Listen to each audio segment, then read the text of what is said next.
हे उपवासाचे लाडू आता बनवत आहे। हे अर्धा किलो शेंगदाणे घेतलेले आहेत आणि हे जायफळ घेतले इथं आणि हे वेलदोड्याची पूड बारीक करून घेतली। आता शेंगदाण्याचा किती छान कलर आलाय, एकदम तडतड फुटाणे भाजल्यासारखं आवाज यायला लागला ह्याचा, तडा तडा तडा। बघा किती छान झालाय कलर। अजून थोडं 1-2 मिनटं भाजायचे।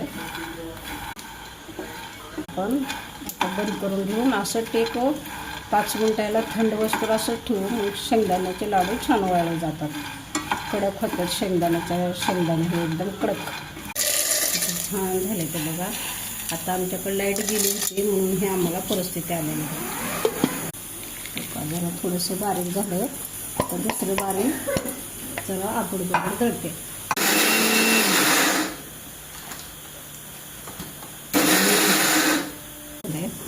आता ह्याचे लाडू खायला खमंग लागतात।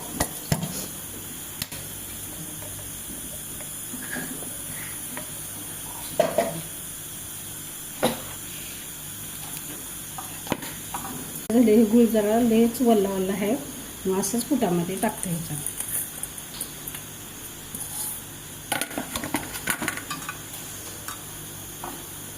बघा छान झालाय, आता सरसर झालाय।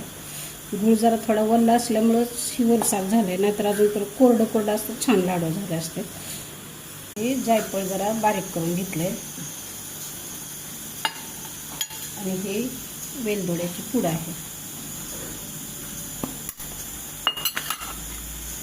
चांगलं मिक्स करून घेते। ह्याचे लाडू वळायचे आता। छान झाला गोल गोल, हे किती छान झाले। आता आर्या, हे आर्या इकडे धर, तुला लाडू बघ कशी टेस्ट झाली ते। टेस्ट बघ पूर्ण असतो।